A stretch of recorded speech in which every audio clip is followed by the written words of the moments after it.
Depressão é a mesma coisa do que síndrome do pânico? E como identificar as duas? A diferença delas, né? São coisas diferentes, são doenças diferentes.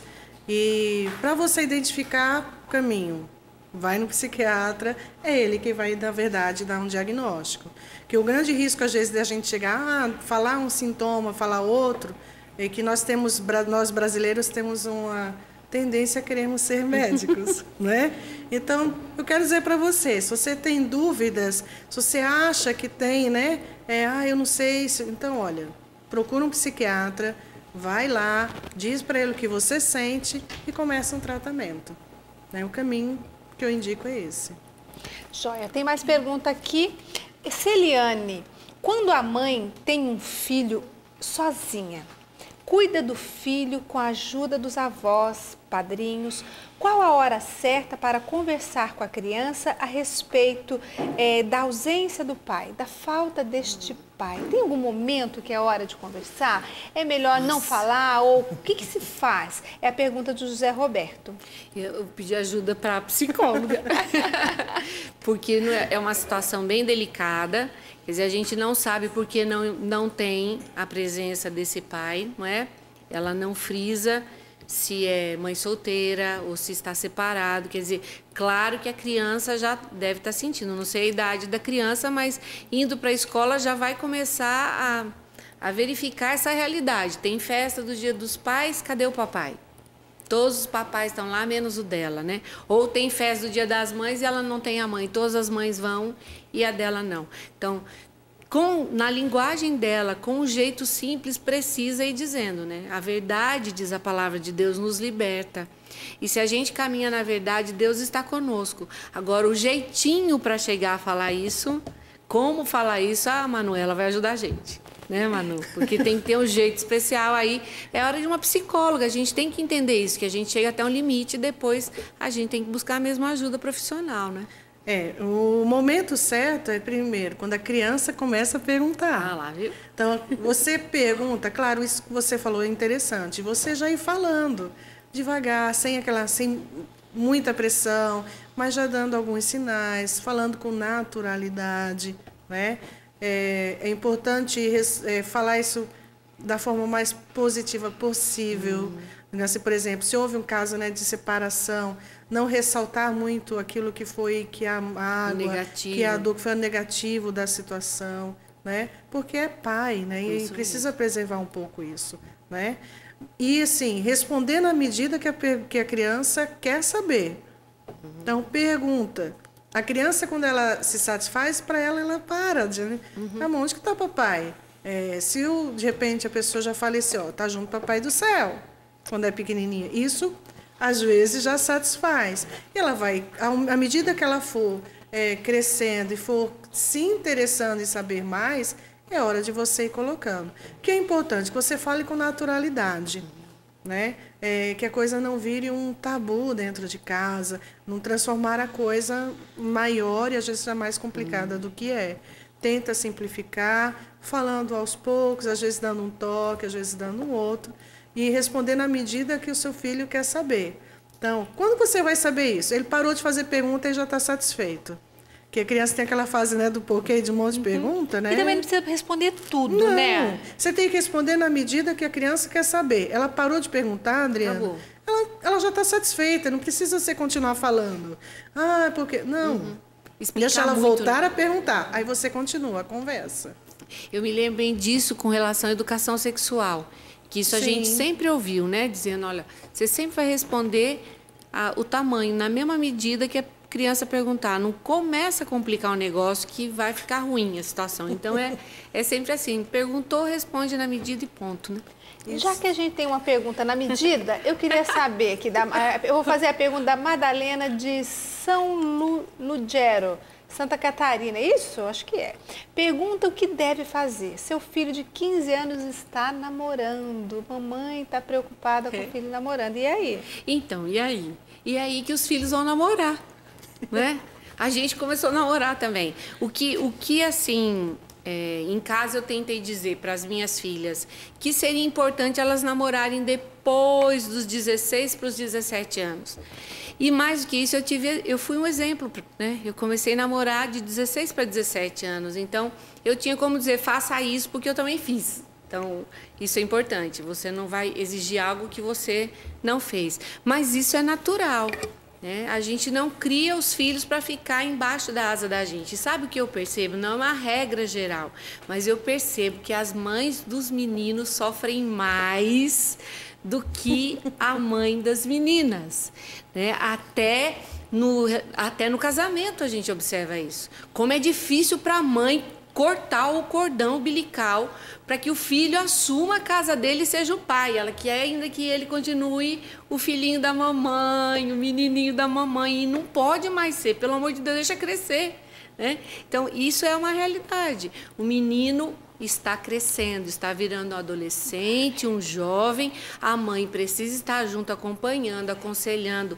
Nesta hora, como em toda a vida, a presença do pai é muito importante também, orientando, botando limites, algumas regras, horário para chegar, local para estar, né? Acompanhando de forma sadia, mas tem que deixar o menino crescer. Né? Importante é sempre manter o diálogo, né, Celiane?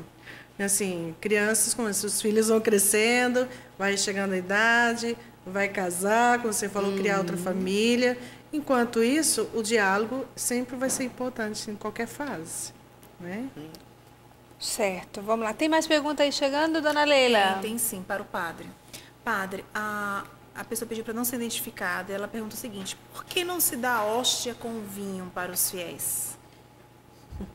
Olha, isso aí é como o padre ou o bispo da diocese orientou a respeito da distribuição da Sagrada Eucaristia. Porque fica à disposição do padre. Ele pode dar as 2 espécies, como pode dar uma só espécie, sem perder o sentido e a eficácia do sacramento da Eucaristia. Eu penso, desculpa, padre, mas eu penso que às vezes a decisão é muito mais por uma questão prática, né? Sim, também. De estrutura do que qualquer coisa. Sim. É isso? Sim, também. É mais prático distribuir o corpo do que o sangue do Senhor. Mas em muitas paróquias que eu tenho ido, eles têm já até um recipiente próprio, já com as 2 espécies, bem arrumadinho, que dá para dar a comunhão em 2 espécies para todo o povo. E o corporal maior, por exemplo, isso é uma realidade da paróquia de onde eu vim. Né? Então, ficam 2 pessoas segurando um corporal maior e aí o ministro com a âmbula e o cálice juntos, isso. Né? E aí eles dão para a gente nas 2 espécies, né? Manuela, tem a pergunta aqui do Rodolfo Ribeiro, do Rio de Janeiro. Ele diz assim: tenho 63 anos de idade. Minha esposa sofre de Alzheimer. Eu não sei mais o que fazer. Peço sua ajuda, uma orientação. Como ajudar alguém? Como conviver com alguém que sofre de Alzheimer?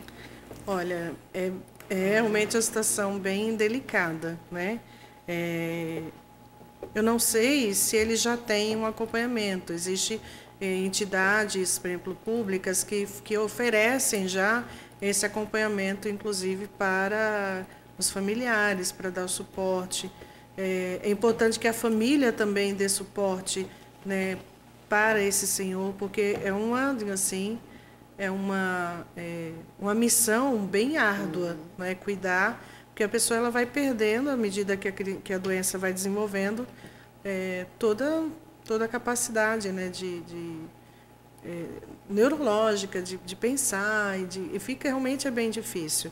Então eu digo que ele precisa buscar realmente uma ajuda, pessoas que possam dar suporte, pessoas que às vezes possam de repente assim revezar um pouco com ele para que ele possa um dia sair um pouco daquele ambiente, né, ter um momento para dar uma descontraída, para, né, para ele poder se refazer, porque é uma missão que é árdua, né, que é dura, né? Então, o senhor precisa também ter esses momentos e precisa contar com a família. Mas, se isso não acontece, é importante que reúna a família, converse, né, e peça, olha, sozinho eu não dou conta, né? Se tem, reforço isso. É importante que tenha os momentos onde possa sair um pouco, se refazer, e buscar com o médico no hospital e conversar com o médico, olha, como que é o desenvolvimento dessa doença, como que eu lido com as situações que vão acontecendo. Então, precisa de orientação e existem grupos hoje que fazem esse tipo de trabalho e que eu indico que o senhor procure, que realmente é uma ajuda bem eficaz. Joia, obrigado. Tem várias perguntas chegando aqui. Eu vou perguntar aqui para ela, pede ajuda aqui, não pediu para não se identificar. Ela tem um filho de 24 anos e quando ela se separou do marido, né, logo após a separação, o seu filho se trancou. Ficou depressivo, não aceita tratamento. Ela acha que deve ser algo espiritual. Pede ajuda, um direcionamento. Seria espiritual, Manuel? Aquilo que eu falei, muitas vezes a depressão ela é confundida, né? E se esquece que é uma doença. Sim. Então, a primeira coisa é procurar um médico, procurar um psiquiatra, fazer um encaminhamento, verificar. E como eu falei, faz os 3 passos, né? Busca ajuda de toda... porque o ser humano ele é um ser complexo, né? Ele completa o ser biológico, o ser psíquico e o ser espiritual. Então, se você trabalha nas 3 áreas, a cura ela é mais profunda, né? Então, precisa procurar um médico. Né? Não é somente o espiritual, mas também não é somente o médico. Então, procura um médico para dar início a uma depressão, até que está nessa situação de não sair do quarto. Já é um quadro bem grave e precisa entrar o mais urgente possível com medicação. Certo. Padre, a Cíntia Cristina, de Contagem, Minas Gerais, ela diz que ela é da Igreja Católica Apostólica Romana. Mas no bairro dela, lá em Contagem, foi a igreja... aqui no meu bairro veio uma igreja que se chama Igreja Católica Apostólica Brasileira. E o meu pároco disse que é para não ir nessa igreja porque não é católica. Ela gostaria de saber por quê. Porque a doutrina que eles pregam, que eles buscam viver, é muito diferente da doutrina católica. Da Católica Apostólica Romana. Sim, do Papa a Bento Católica XVI. Apostólica Romana, que tem o Papa, que tem o Catecismo, que tem a Bíblia. Né? Não Então, que eles... é diferente. Sim, muito diferente. Né? Então, é conhecer a doutrina da igreja dela. Entendi. E depois ver a doutrina que essa igreja está pregando. Porque tem coisas lá que são bem diferentes de nós. Tem coisas que são parecidas, mas tem coisas que é muito diferente da nossa. Tá joia. Por exemplo, né, padre, não tem comunhão com o Papa. Né? Não tem comunhão com o Papa. É uma igreja questão, brasileira. Né?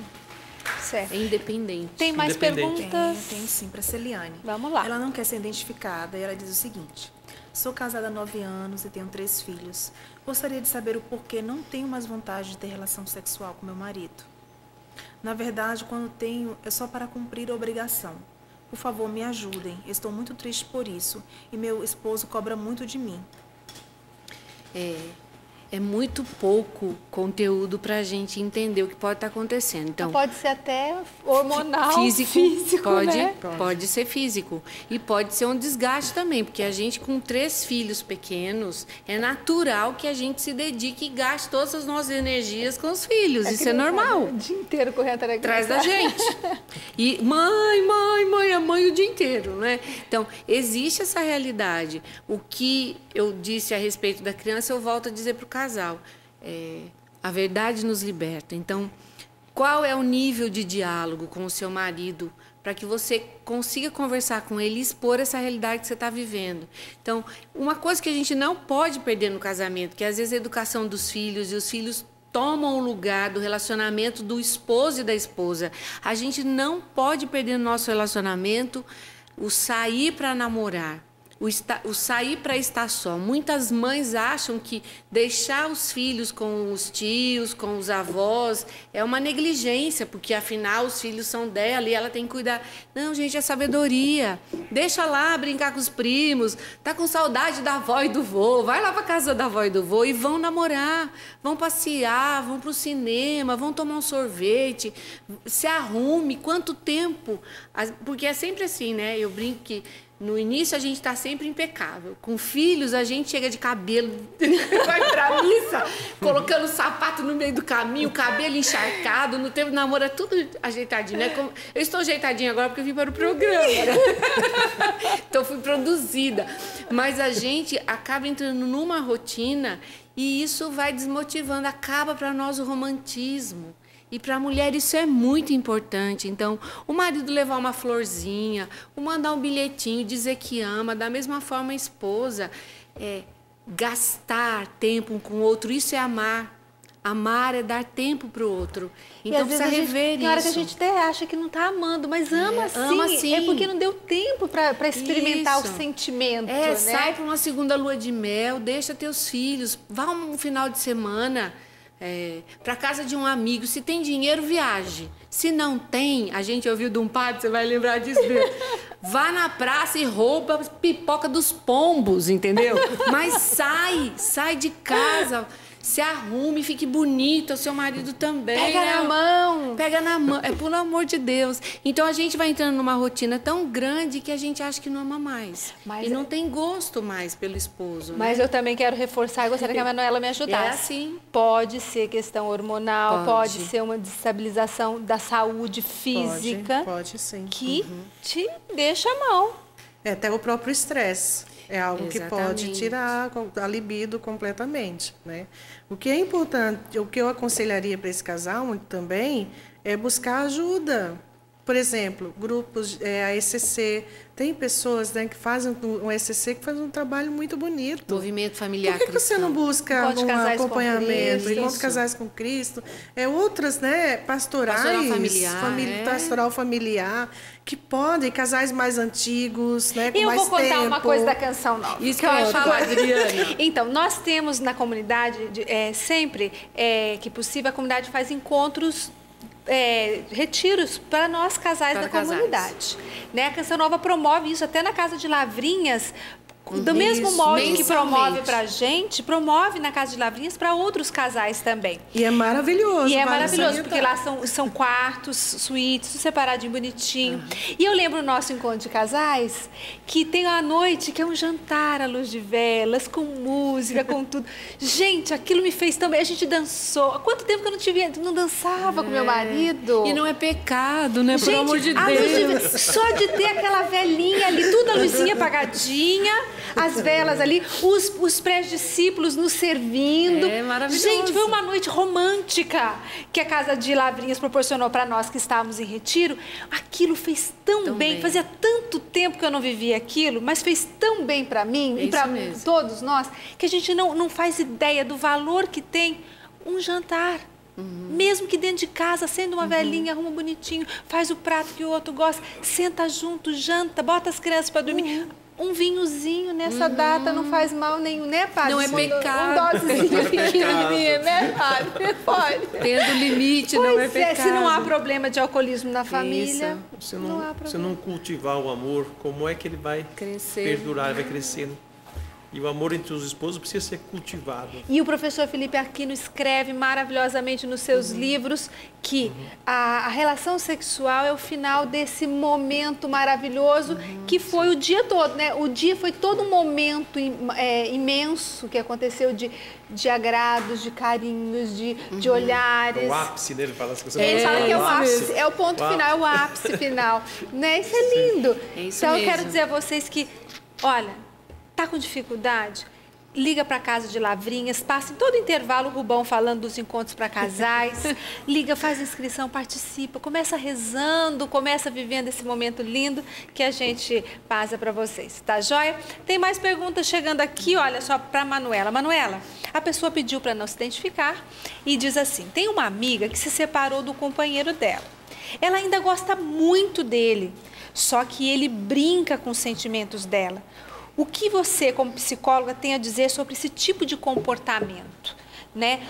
Que o rapaz brinca com os sentimentos da moça, os dois tinham um relacionamento, pelo que parece aqui, já de certo tempo, estável, e de repente termina. Olha, a primeira coisa que eu diria para essa pessoa é que ela precisa se valorizar como mulher. Então, valorize-se como mulher que você é. Porque, às vezes, a gente encontra muitas pessoas que ficam presas em algo e deixa margem para esse tipo de coisa acontecer. E, infelizmente, o outro lado, né, na sua fraqueza, naquilo que são suas dificuldades, muitas vezes, os seus traumas, que aí não vamos... Né, tantas coisas, tantos motivos, fica tendo esse tipo de reação. Porque, eu digo assim, é muito... em alguns casos, dá prazer saber que tem uma mulher ali aos meus pés na hora que eu quiser. Só que isso não educa o homem, não faz com que ele assuma a responsabilidade de homem, e ela vai caindo muitas vezes numa baixa autoestima, né, no olhar, se não se ver como mulher, no seu valor, porque Deus nos fez mulheres com valores. Então, primeira coisa, valorize-se como mulher. Não, eu costumo dizer assim, não mendigar amor. Não mendigar. Você olha para você, sabe assim, aquilo que vocês falaram ainda agora, se produz, não para uma outra pessoa nesse caso, mas para você ver a beleza que você é, porque Deus te fez mulher. Sai com as amigas, muda o foco. Ele não por um tempo, então, deixa, não atende telefone, se refaz primeiro. Se você não está trabalhando, começa a trabalhar, faz coisas que você gosta, sabe assim, valorize-se como mulher. Ajude esse homem a assumir a responsabilidade de homem. E para isso ela precisa se valorizar como mulher. Isso é muito importante. Eu lembro uma vez, aqui no acampamento de oração na Canção Nova, veio uma moça muito bonita falar comigo. Ela falou da sua situação afetiva. A palavra de Deus que veio para mim foi essa. Por favor, não fique mendigando amor, você não precisa disso. Essa mulher, que era a palavra de Deus, era na oração, Deus que inspirou, essa mulher foi seguir o seu caminho sem mendigar amor. Recentemente eu estava conversando com ela ali no Instituto, se ela estiver assistindo, ela sabe que é dela que eu estou falando. Ela está muito bem, seus filhos lindos, agora nasceu o netinho, está feliz da vida, a vida transformou-se. E isso faz olha, foi logo quando eu entrei na comunidade, tem quase 20 anos, e eu tive a oportunidade de estar com ela de novo, e ela com uma vida renovada, vida nova. Já é até avó agora, né? Mas olha que bonito, né?